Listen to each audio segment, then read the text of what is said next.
الصلاۃ والسلام علیکہ یا رسول اللہ السلام علیکم یا رسول اللہ وعلی آلک و اصحابک یا حبیب اللہ وعلى آله وأصحابه يا خليل الله الصلاۃ والسلام علیکہ یا نبی اللہ والصلاة والسلام على نبينا محمد وعلی آلک و اصحابک یا نور اللہ۔ وعلى آله وصحبه يا رسول الله۔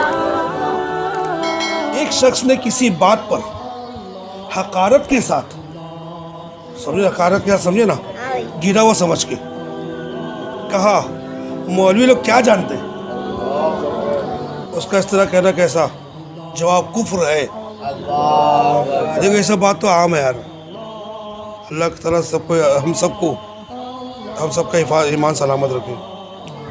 میرے آقا اعلیٰ حضرت امام اہل سنت مولانا شاہ امام احمد رضا خان علیہ رحمۃ الرحمان فرماتے مولوی لوگ کیا جانتے ہیں؟ کہنا کفر ہے، جبکہ علماء کی تحقیر مقصود ہو، ان کی توہین، تحقیر مطلب گھٹیا سمجھ کے بولنا ان کو، یہ نیچا، گھٹیا، کمینہ، یعنی کم جاننا، تو تحقیر اس کو بولتے ہیں۔ تحقیر مقصود ہے، اگر مقصد ہمارا تو تحقیر کرنا ہے، ان کی ذات کو گھٹانا، عزت کو، تب تو کفر ہے۔ یہ کہنا کیسے کہ اللہ تعالیٰ نے دین کو آسان اتارا تھا مگر مولویوں نے مشکل بنا دیے، یہ علماء کی توہین کی وجہ سے کلمہ کفر ہے، کیونکہ فقہاء کرام فرماتے ہیں اشراف یعنی سادات کرام اور علماء کی تحقیر یعنی انہیں گھٹیا جاننا کفر ہے۔ سوال، قرآن اور حدیث کی روشنی میں کیے جانے والے بد مذہبوں کے رد پر مشتمل علماء اہل سنت کے بیان کو بطور تحقیر ہاڑا ہوڑی کہنا کیسا ہے؟ مطلب گمراہ لوگ غلط بیانی سے لوگوں کو بہکا رہے، اور ہمارے علماء کرام لوگوں کو بچانے کے لیے ایک صحیح بیان کر رہے اور ان کے بیان کا رد کر رہے، دیکھو انہوں نے یہاں غلط کیا، تو اس میں کوئی یہ بول رہے تو بڑا ہڑا ہوڑی کر رہے ہیں، جبکہ علماء کرام کو ایسا کرنا تو فرض تھا، سمجھے نا؟ تو ایسا کہنا تو کفر ہو گیا۔ ہاں اگر صرف انداز بیان کو نامناسب کہنا مقصود ہو تو کفر نہیں، ان کا بیان کرنے کا انداز اگر کرے تو کفر نہیں ہے، اور وہ بیان کو ہی ہڑا ہوڑی بول رہے اور علماء کرام کی توہین کر رہے تو کفر ہے۔ سوال، سنی عالم دین کی طرز پر قرآن و سنت کے مطابق کیے جانے والے کسی مبلغ کے بیان کو حقارتاً مولوی والا انداز کہنا، جیسے کوئی بچہ کاڑا تڑا منہ بنایا تو کیا جوکر ہے، تو ان جوکر کو گھٹیا سمجھتے جبھی تو اس کو جوکر بول رہے، تو ابھی مبلغ کو وہ کیا تم عالم والا مولوی والا تم انداز اپنا رہے ہو، تو ابھی تو علماء کرام کی تو توہین کر دیا نا اس نے، تو ایسا کہنا کفر ہے، کیونکہ اس میں علماء حق کی توہین ہے۔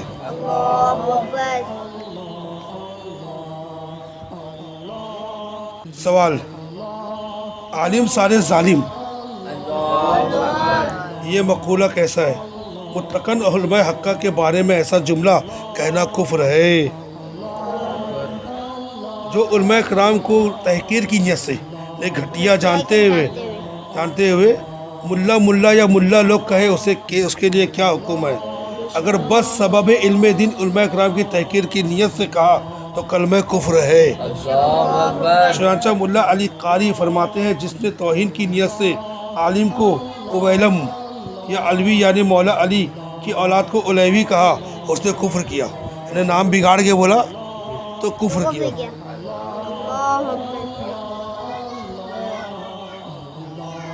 اردو خواہ اویلم یا علیوی نہیں بولتے، البتہ بعض اوقات بے باکوں کی زبانوں سے مولوا، ملڑ یعنی چڑھانے کے لیے داڑھی کو نہیں، داڑھی کو بولتے دڑیل، تو یہ بھی تو بے ادبی ہو گئی نا، معاذ اللہ، اگر یہ کفر پہ ہنسیں گے تو ہم بھی کافر ہو جائیں گے۔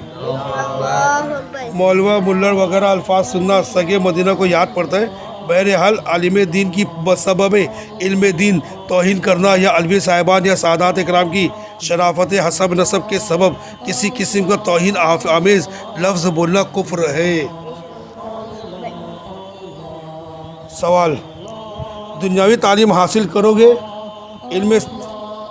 علم دین سیکھ کر مولوی بنو گے تو بھوکے مرو گے، یہ کہنا کیسا؟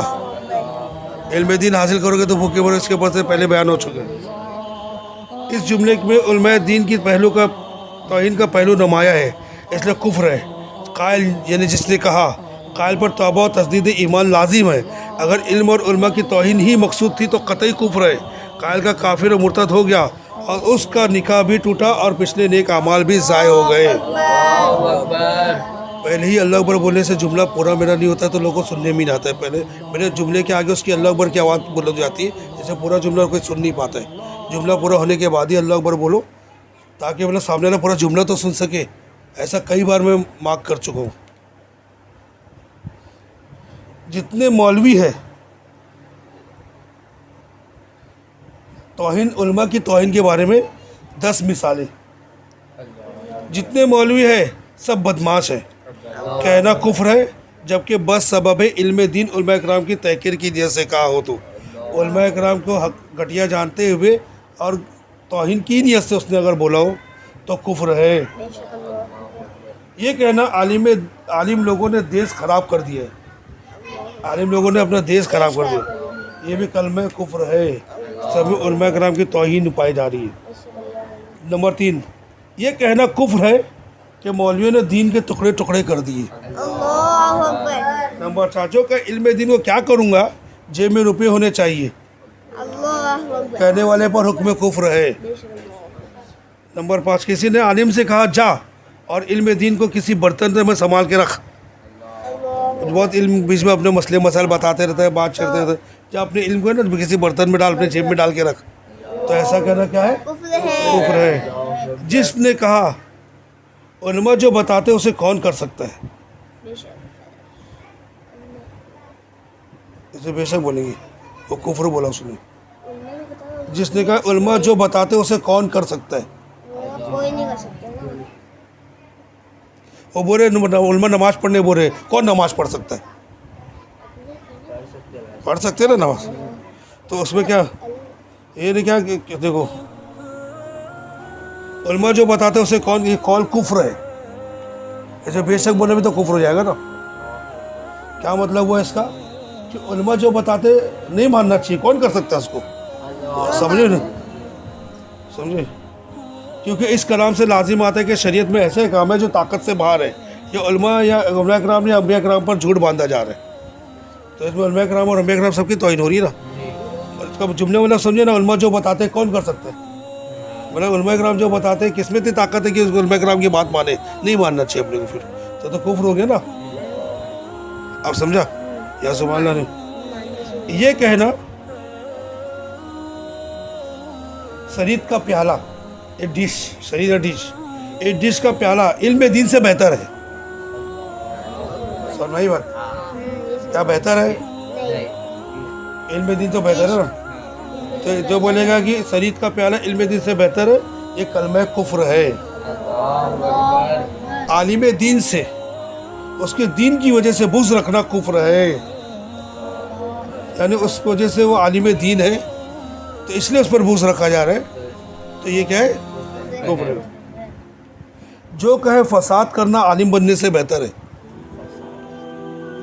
جھگڑا فساد کرنا، ایسے شخص پر حکم کفر ہے۔ 10واں، یاد رہے صرف علماء اہل سنت ہی کی تعظیم کی جائے گی، رہے بد مذہب علماء تو ان کے سائے سے بھی بھاگے کہ ان کی تعظیم حرام، ان کا بیان سننا، ان کی کتب کا مطالعہ کرنا، ان کی صحبت اختیار کرنا حرام اور ایمان کے لیے زہر حلال ہے۔ صلو علی الحبیب۔